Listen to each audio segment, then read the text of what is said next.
Welcome back to Market on Close. I'm Marley Kayden here in Chicago. We'll close out the show with my final thoughts on the session today. General Motors accelerating its push into artificial intelligence, announcing plans for a new in-vehicle AI assistant designed to make cars more personalized and conversational.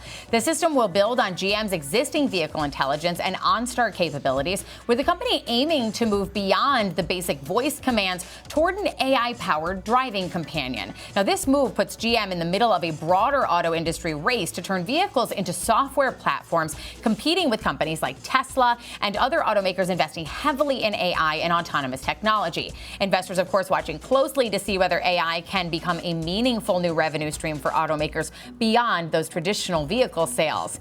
Also, this story, an update here, but New York now taking legal action against prediction market platform Kalshi, accusing the company of operating an illegal gambling business without a state license. The state's AG and the governor are suing, arguing that Kalshi's event contracts, including markets tied to sports and other outcomes, amount to gambling, while Kalshi says it's a federally regulated exchange overseen by the Commodity Futures and Trading Commission, which the CFTC agrees with. The case is just the latest battle over who has authority to regulate this rapidly growing prediction market industry, with billions of dollars in trading activity now at stake. And this last one here isn't a market mover, but I did think it was very interesting. A discarded part of a SpaceX Falcon 9 rocket is now on a collision course with the moon after completing its mission more than a year ago.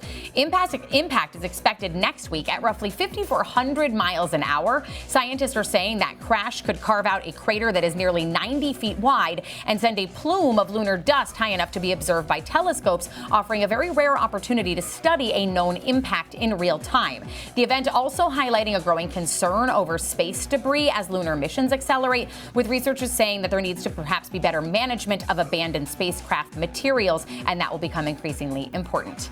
As we head into next week, we got a lot of earnings coming our way. Palantir, Pfizer, Caterpillar, McDonald's, Wayfair, AMD, SpaceX, Arista Networks, Eli Lilly, Uber, Disney, Shopify, SanDisk, AppLovin, Western Digital, and many more. Those ones I just named are only some of the big names that are reporting through Wednesday. I didn't even get to the latter half of the week.